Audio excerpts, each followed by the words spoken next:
اسلام اور مسلمانوں کے دشمنوں نے اسلام کی مقدس اصطلاحات مثلا جہاد کے لفظ کو ایک گالی، فساد اور وائلنس کا ہم نام بنا دیا ہے۔ لو جہاد، لینڈ جہاد، تعلیم جہاد، تھوک جہاد وغیرہ جیسے جملے استعمال کر کے مسلمانوں کی سخت دل آزاری اور ان کے مذہب کی توہین کی جا رہی ہے۔ افسوس کا مقام ہے کہ حکومت اور میڈیا میں بیٹھے ذمہ دار افراد بھی اس طرح کے الفاظ استعمال کرنے میں کوئی شرم محسوس نہیں کرتے اور نہ ایک کمیونٹی کی دل آزاری کی پرواہ کرتے ہیں۔ پرواہ کیا کریں گے؟ یہ تو اس کمیونٹی کی دشمنی میں کرتے ہیں۔ یہ تو پرانے دور سے چلا آ رہا ہے کہ کہیں بھی دہشت گردانہ عمل پیش آ جائے تو اس کو جہاد کا نام دے کر اسلام اور مسلمانوں پہ طعنے، تہمتیں اور ناحق الزام عائد کیے جاتے ہیں۔ یہ واضح ہونا چاہیے کہ اسلام میں جہاد ایک مقدس دینی فریضہ ہے۔ جہاد قرآن میں کئی معنوں کے لیے استعمال ہوا ہے، لیکن جس معنی کے لیے بھی استعمال ہوا ہے فرد سے لے کر سماج و انسانیت کی بھلائی، ان کی سربلندی اور ان کی عزت و وقار کے قیام کے لیے ہوا ہے۔ جہاں جنگ و قتال کے معنی میں استعمال ہوا ہے وہ بھی ظلم و فساد کے خاتمے اور انسانیت کی بقا کے لیے ہے۔ اس لیے جب جب ظلم ہوگا تب تب جہاد ہوگا۔ میں اس کو دوبارہ کہتا ہوں، جب جب ظلم ہوگا تب تب جہاد ہوگا۔ السلام علیکم ورحمۃ اللہ وبرکاتہ۔ امید ہے کہ آپ تمام سامعین و ناظرین خیریت سے ہوں گے۔ پچھلے 2 دنوں سے ایک بیان بہت ہی زیادہ گردش کر رہی ہے حضرت مولانا محمود مدنی صاحب کی۔ پورے ملک کے اندر بہت ہی زیادہ ایک واویلا مچا ہوا ہے، بہت ہی زیادہ لوگ اس میں الگ الگ سے اپنا تبصرہ پیش کر رہے ہیں، اور جو ان کا بیان ہے جس میں انہوں نے جہاد کے بارے میں کہا ہے کہ جب جب ظلم ہوگا تب تب جہاد ہوگا انشاءاللہ، تو ملک کے بہت سارے لوگوں کو اس میں بہت زیادہ غلط فہمیاں پیش آ رہی ہے، اور بہت سارے لوگ جان بوجھ کر کے غلط فہمی پیش کرنے کی کوشش کر رہے ہیں۔ تو میں اپنی دینی اور قومی و ملی ذمہ داری سمجھ کے مناسب سمجھتا ہوں کہ میں اس بیان کی وضاحت کروں۔ ویسے تو اس بیان میں وضاحت کرنے کا ویسا کچھ ہے بھی نہیں، حضرت مولانا محمود مدنی نے خود ہی اس بیان میں ان الفاظ کے بعد ان کی مکمل وضاحت کر دی ہے، لیکن مسئلہ یہ ہے کہ سننے والے لوگ یا تو جان بوجھ کر ایسا کر رہے ہیں یا پھر کم علمی کی وجہ سے وہ اس طرح کی باتیں کر رہے ہیں۔ انہوں نے مکمل بیان شاید کہ سنا ہی نہ ہوگا، اگر وہ مکمل بیان سن لیتے تو شاید وہ اس طرح کی باتیں نہ کرتے۔ خیر، مولانا محمود مدنی نے ایک بات کہی تھی کہ جب جب ظلم ہوگا تب تب جہاد ہوگا، اور انہوں نے کہا کہ جس طرح سے ہندوستان کے اندر جہاد جیسے عظیم اور پاکیزہ عمل کو جس طرح سے بدنام کیا گیا ہے، لینڈ جہاد، تھوک جہاد، لو جہاد اور نہ جانے کیسی کیسی باتیں کی گئی ہے، اور یہ بالکل 100% حقیقت پر مبنی بات ہے کہ اس طرح سے جہاد کے الفاظ کو، جہاد کے لفظ کو جس طرح سے بدنام کیا گیا ہے کہ اس کا ایک بہت ہی غلط تاثر مسلمانوں کے سامنے اور پورے ملک کے لوگوں کے سامنے اور پورے دنیا کے سامنے پیش کیا جا رہا ہے۔ اس میں غلطی کچھ مسلمانوں کی بھی ہے کہ سب سے پہلے تو مسلمانوں نے جو دہشت گردی کو جہاد کا نام دے دیا ہے، اس کی ہم کڑی مذمت کرتے ہیں۔ اسلام کے اندر تو یہ ہے کہ اگر کوئی شخص ناجائز کسی ایک بھی شخص کا قتل کرتا ہے تو وہ پوری انسانیت کا قتل مانا جاتا ہے، تو اسلام کسی بھی طرح سے قتل کی اجازت دے ہی نہیں سکتا ہے۔ اگر کوئی شخص کسی کو ناجائز قتل کر رہا ہے، ناحق قتل کر رہا ہے، تو یہ اس کا بہت ہی گھنونا اور گھٹیا عمل ہے، اسلام کو اس سے کوئی تعلق نہیں ہے، وہ سزا کا مستحق ہے۔ یہاں تک کہ جو قاتل ہوتا ہے اس کو مرنے کے بعد بھی سزا دی جائے گی اور جہنم میں اس کا ٹھکانہ ہوگا، اور دنیا میں جو سزا اسے ملنی چاہیے وہ تو ملنی ہی چاہیے، اس میں کوئی دو رائے نہیں ہے، کسی بھی مسلمان کی کوئی دو رائے نہیں ہے۔ اب میں آ جاتا ہوں اس بات کے اوپر کہ اس جہاد کا مطلب کیا ہے اور مولانا محمود مدنی نے یہ بات کس تناظر میں کہی تھی۔ دراصل ملک کے اندر جہاد کے نام پہ جو ایک پروپیگنڈا سیٹ کیا جا رہا ہے اور ایک جو نیریٹو بنائی جا رہی ہے، ان کو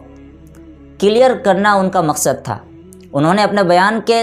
آگے الفاظ میں یہ بات بالکل صاف صاف کہا ہے کہ جمہوری ملک کے اندر جہاد کا کوئی تصور نہیں ہے، لیکن یہ منو میڈیا جو ہے، جو دجالی میڈیا ہے، جو سرکار کے کنٹرول میں رہ کر کے کام کر رہی ہے، یہ اس طرح سے کاٹ چھانٹ کر کے چیزوں کو دکھا رہی ہے کہ صحیح بات آپ تک پہنچ ہی نہیں پا رہی ہے۔ مولانا محمود مدنی نے صاف صاف لفظوں میں یہ بات کہی ہے کہ جمہوری ملک کے اندر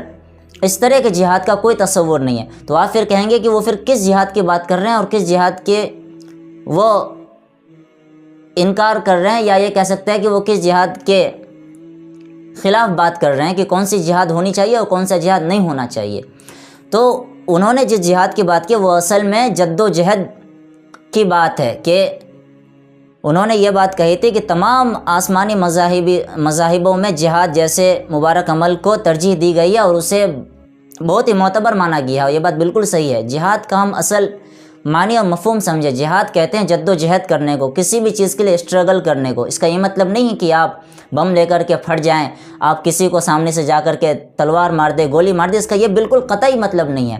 جد و جہد کرنا، اسٹرگل کرنا، اپنے حق کو پانے کے لیے لڑنا، یہ ہے جہاد۔ اصل میں اس لفظ کو جہاد کہا جاتا ہے۔ آپ اپنی زندگی سے لڑ رہے ہیں، یہ آپ کا جہاد ہے۔ آپ اپنے حق کے لیے محنت کر رہے ہیں، آپ اپنی پریپریشن کر رہے ہیں، یہ ہے جہاد۔ آپ اپنے غلط خواہشات کے خلاف لڑ رہے ہیں، آپ کا دل چاہ رہا ہے کہ آپ چوری کرنے جائیں، لیکن آپ چوری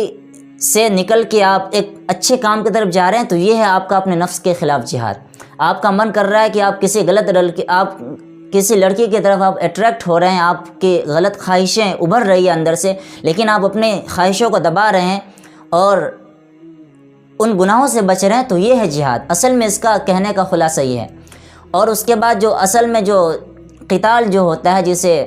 میدان میں آمنے سامنے لڑا جاتا ہے، تو یہ بھی تمام مذاہب کے اندر ہے، ہندوازم کے اندر بھی ہے، سناتنیوں کے اندر بھی ہے۔ کیا کورووں نے پانڈووں کے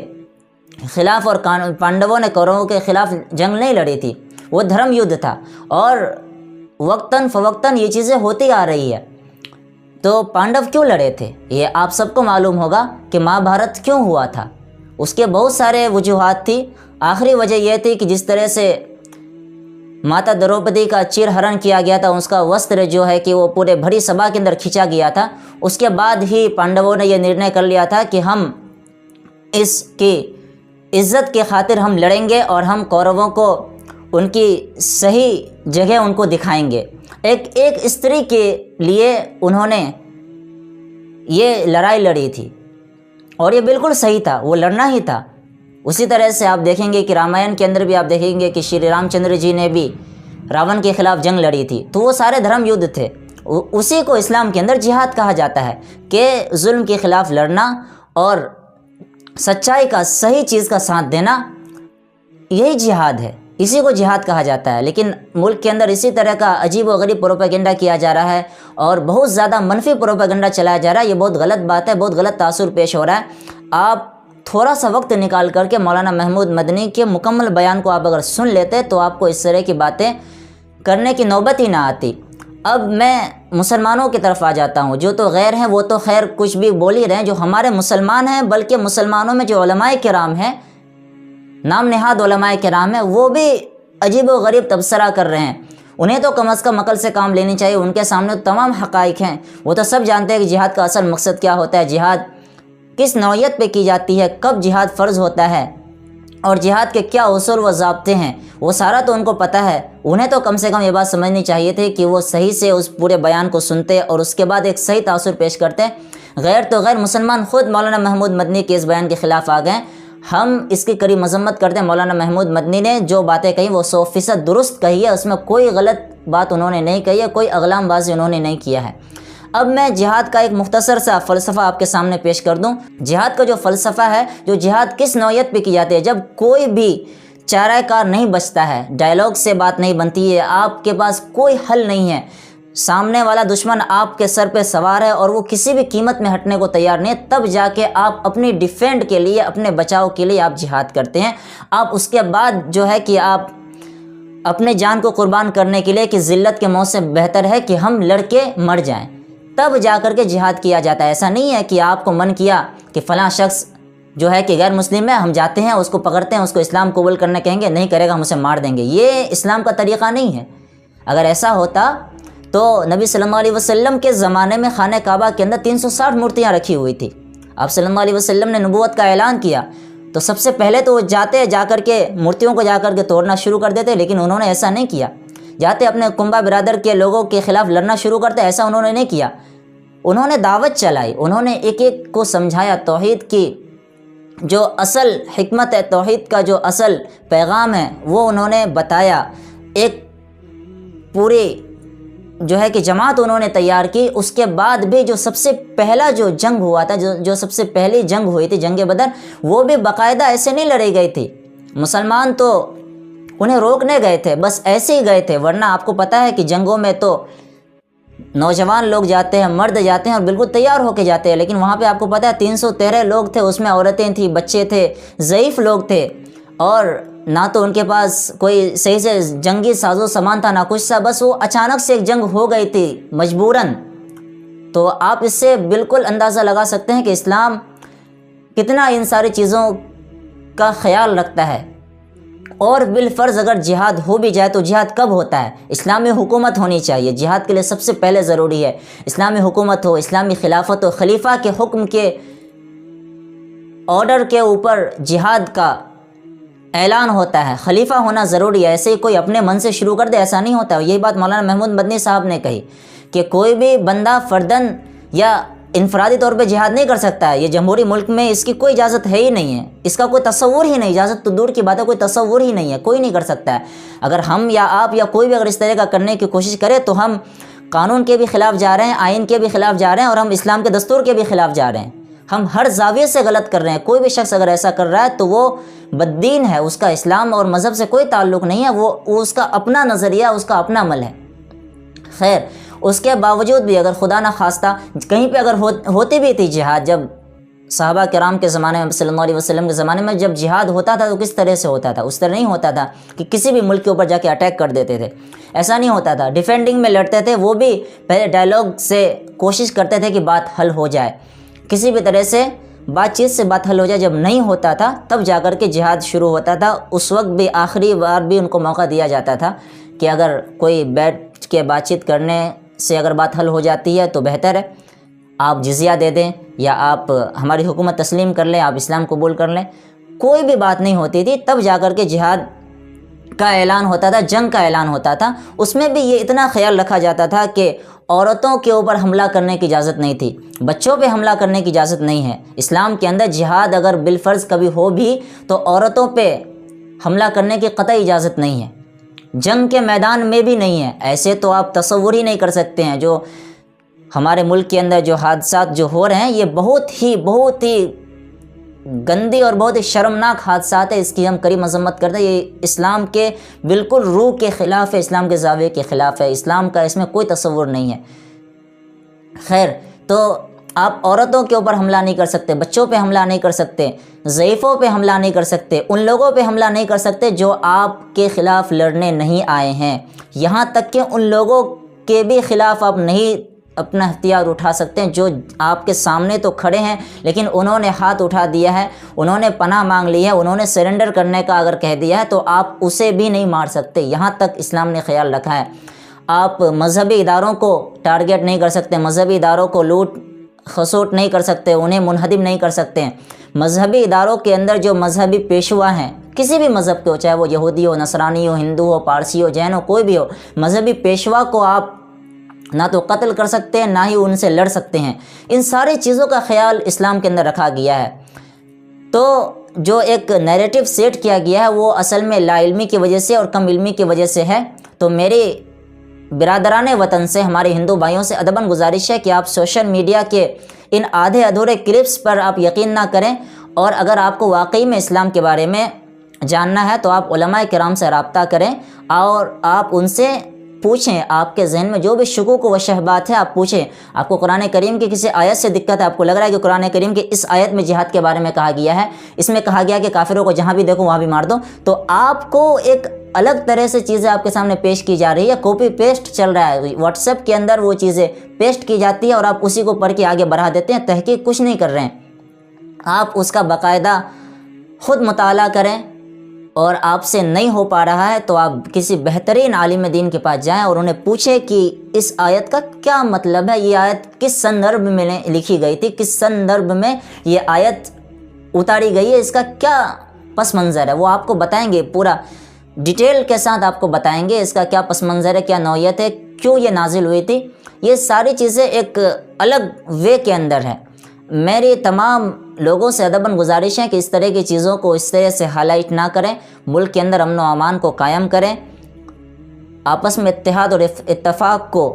قائم رکھیں۔ ملک کے اندر یہی طاقت ہے، ورنہ باہری طاقتیں ہمیں بہت کمزور کر رہی ہے، آگے بھی کرے گی۔ ہم دیکھ رہے ہیں کہ باہری طاقتیں کس طرح سے ہمیں کمزور کر رہی ہے، کس طرح سے ہمارے ملک کے اندر صدیوں تک غیروں کا قبضہ رہا، تقریباً 200 سال تک انگریزوں کا قبضہ رہا، کس طرح سے ملک کو ہم نے تمام لوگوں نے مل کے، ہندوؤں نے، مسلمانوں نے، دوسرے لوگوں نے مل کر کے ہندوستان کو آزاد کیا، اور ایک سپنوں کا ہم ہندوستان بنانا چاہتے ہیں، اور یہ ہماری خواہش ہے۔ ہم سب مل کر کے اگر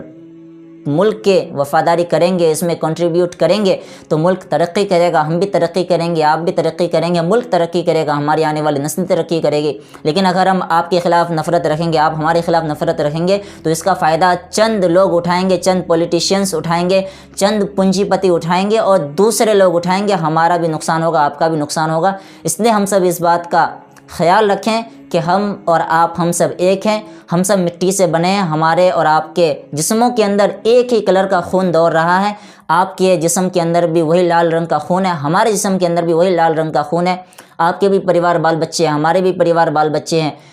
ہم سب کو تکلیف ہوتی ہے، ہم سب کو خوشی ملتی ہے، ہم سب کو درد ہوتا ہے۔ اس لیے ایک دوسرے کا خیال کریں، ایک دوسرے سے